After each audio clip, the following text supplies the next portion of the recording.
Welcome back. Today's Sunday, the 12th of April, and we are joined by Syed Mohammed Marandi, who is in Islamabad, where the negotiations are taking place between the United States and Iran to try to transition from the ceasefire to an actual peace agreement. Could you share with us how the negotiations are going? Well, the negotiations have collapsed, and as I think most Iranians expected, the United States was behaving as it usually does. In other words, with arrogance and without any regard for sovereignty and for the independence of nations. Trump regime has basically attempted to dictate terms to the Iranian people. And obviously, that is something that is unacceptable. They failed during 40 days of war, and they cannot win at the negotiating table, meaning forcing Iran to lose. And we're seeing the United States turning into an openly extremist regime, where even the media now is calling for the murder of the negotiators, Washington Post, and Western elites, think tankers, and others are naming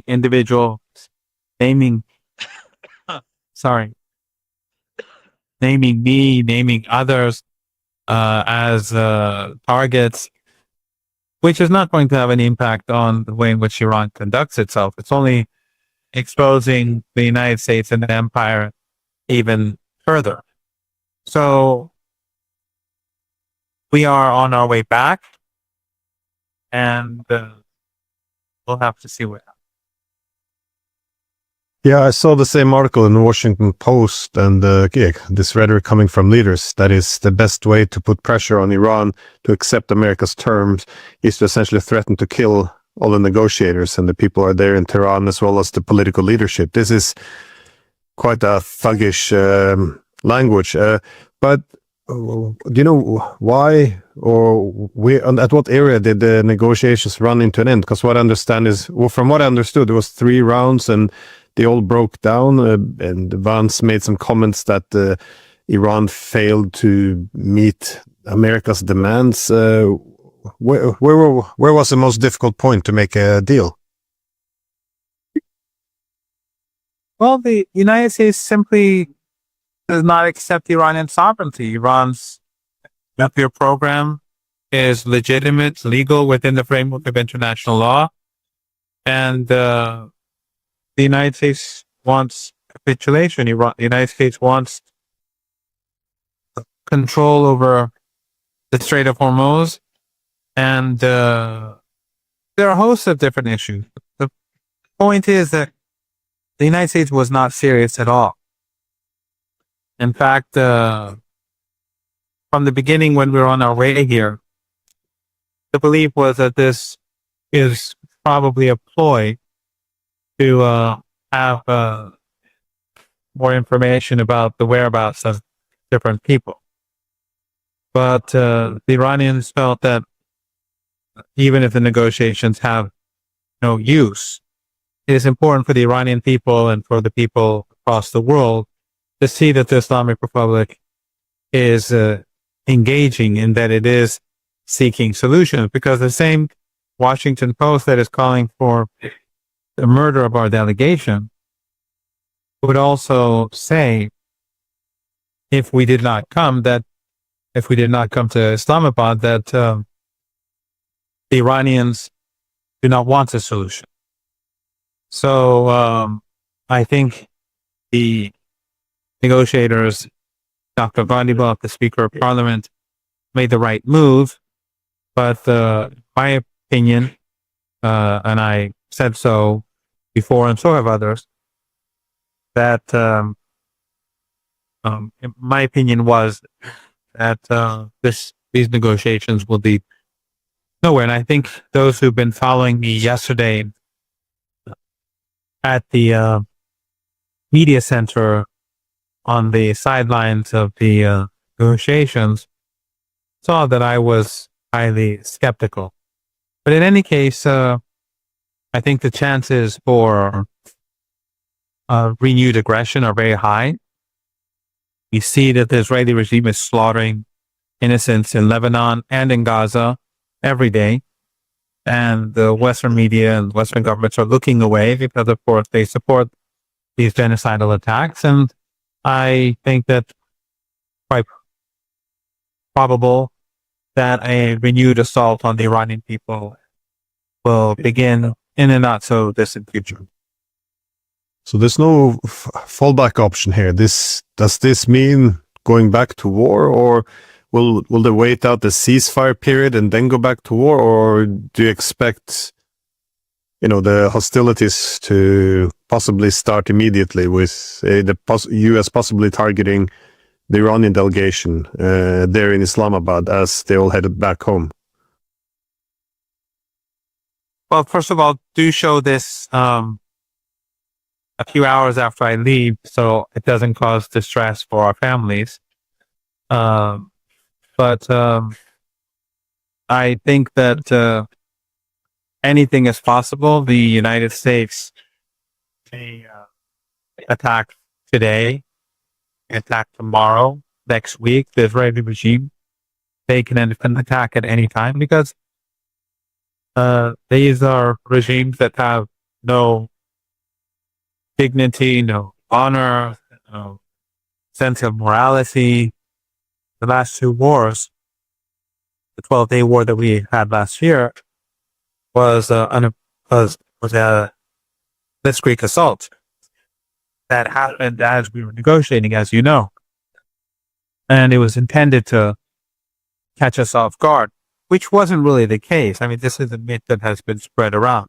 The Iranians were expecting attack, but of course their weapon systems are advanced, and so they struck and hit or without us being able to defend ourselves properly.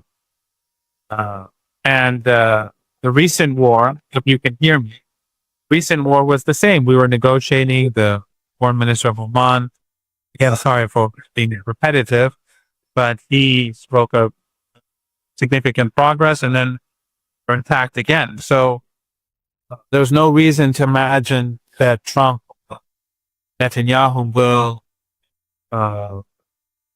wait for 2 weeks. If they do, it's only to rearm themselves. But of course, Iran is also rearming. I mean, some people say you should not wait and you should continue the war and not accept the ceasefire.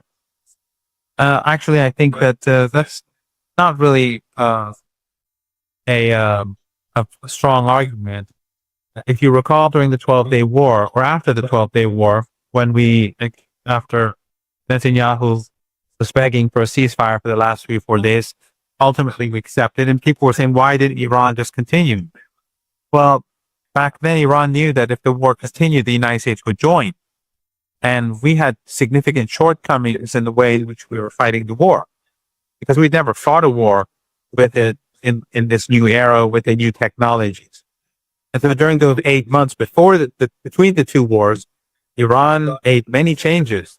And during this 40-day war, roughly 40 days, the Iranians emerged much stronger than during the 12-day war, even though the aggressor was much larger. The Israeli regime is not can't be compared to the United States, and whatever the Israeli regime has, of course, is from the United States and the West.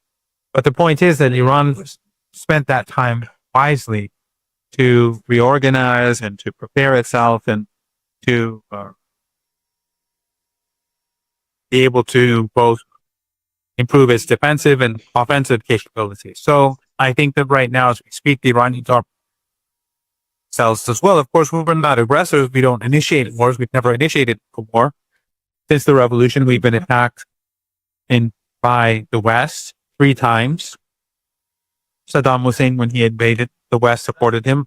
They gave him chemical weapons, and during the last 3 months, the U.S. entered the war directly. Then, of course, the 2 wars that we've seen in the last year. So we've never initiated hostility, and we've always been responding. And even during this war, every time the U.S. and the Netanyahu regimes, they escalated first, and then we would respond. But we never escalated. So we didn't begin the war. We didn't escalate initially. Every time in response to their escalation, we would escalate. I'm just saying this. I know you know this, but I just want your viewers to keep all this in mind. These are, I think, significant points. So those who are saying that Vance is different from Witkoff and Kushner, no, they're no different. He's just as he's captured by the forces that dominate U.S. politics, just like everyone else. And I think it's extremely naive for people to think that there are factions in the Trump regime that are more distant from the Zionist lobby, and that there are factions that are closer. These negotiations showed quite clearly that the intention of Vance and his 2 bodyguards was not to find a solution. I got the impression one of the sticky points around the peace agreement would be how to resolve the issue of the Strait of Hormuz. That is, Iran, possibly with participation of Oman, would set up essentially a toll to get reparations. First, I got the impression the U.S. opposed it, and then the U.S. at least wanted to participate in it, get in on the action. Again, I'm not sure how much of this is correct and to what extent this impacted the negotiations. Well, I haven't been. Actually, they're in a meeting now where they're discussing what took place, and I've been very busy with media, so I'm not up to speed on these issues. But you're correct. That's more or less what happened. And of course, next time, if God willing, if I'm around, I'll get more information, and I'll let you know. On the way back, I'll probably get a fuller picture of what's going on, if that's any use. But and of course, reparations is legitimate. This was a war of aggression, and it was unprovoked. And Iran's control of the Strait of Hormuz is in accordance with international law. Even though international law doesn't exist anymore, because we now live in with the law of the jungle. But the point is, though, that there are multiple areas in which Vance was basically demanding capitulation, and which that capitulation is not working. Iran did not lose the war, and in any case, Iran is a sovereign country. It didn't carry out aggression against anyone. So the demands made by the empire, just for us, totally unacceptable at multiple levels. Iran is not like any other country, perhaps on this planet. It's fearlessly defended. It has principles. I would argue vehemently that Iran, the Islamic Republic of Iran, is by far the most principled state. And despite all the Western propaganda, the reality is beginning to show. Here in Pakistan, the West, there are proxies in the Persian Gulf, have tried for decades to create hatred towards Iran, and largely by spreading extremist ideologies here. But the Iranian delegation is treated as celebrities by people, as heroes.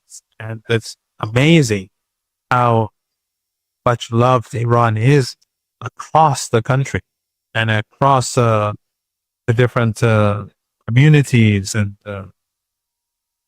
different segments of society.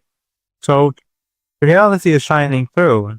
I have no doubt that the United States is not going to succeed in their hegemonic. Sorry, my cough will go away. In their hegemonic ambitions towards Iran and actions of resistance. I do not believe that the Israeli regime will succeed against Hezbollah. Hezbollah is the most heroic force in all of this. The struggle to draw Israeli forces away from Gaza during these 2.5 years. And ultimately, they made huge sacrifices. And I think after what has happened in Syria and all, increasingly the documents are coming out of the policies of the Al-Qaeda regime in Damascus are becoming clear. Hezbollah, I think, for anyone who used to make claims against it, has been vindicated. And its course of action in Syria, obviously, it was absolutely correct in opposing ISIS and Al-Qaeda. And they made the greatest sacrifices for the people of Palestine and the people of Gaza.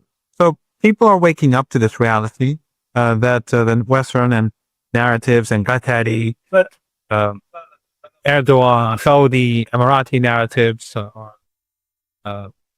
not reliable, and Western narratives are not reliable. And I'm optimistic that despite the painful days ahead, and sorry if I'm not focused because I'm constantly looking to see if they're moving towards the vehicles to go to the lead.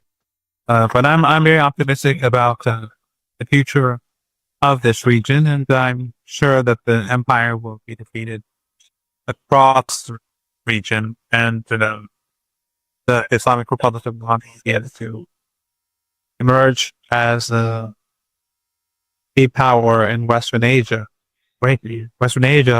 but to stand up against ethno-supremacism and genocide.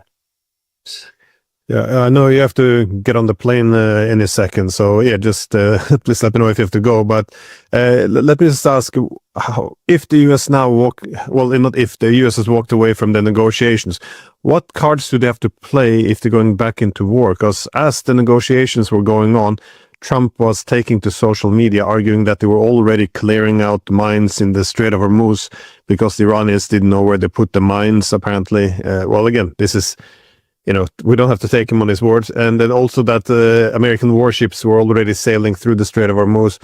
And if Iran wouldn't essentially abide by U.S. demand, the U.S. may put up a naval blockade. The last one, I'm not sure it came from Trump. That could have been the media. But what do you think the Americans are going to do if they go back now to the military option?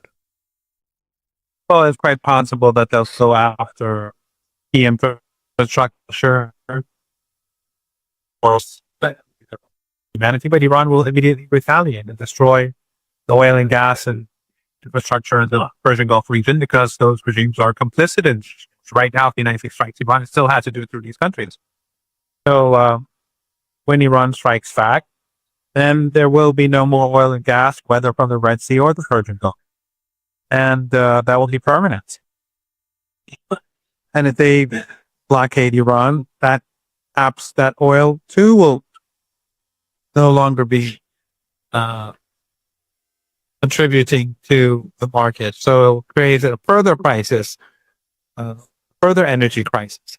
I think Trump is moving towards destroying the global economy and pushing the world towards a global economic depression. Not recession, but a depression.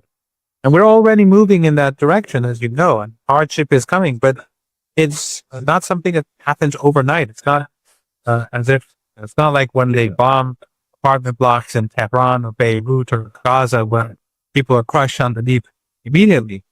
What these wars are doing is that it's creating massive shortages of energy and of petrochemicals and the fertilizer and so on, and other problems that are multi-layered. That's the money that these Arab dictatorships make. They go to the U.S. stock market, the bond market, They purchase U.S. goods. These are no longer happening like before. And so I think that the problems that this is going to cause will be not sudden overnight, but because we're already moving towards crisis mode, it will be quite quick.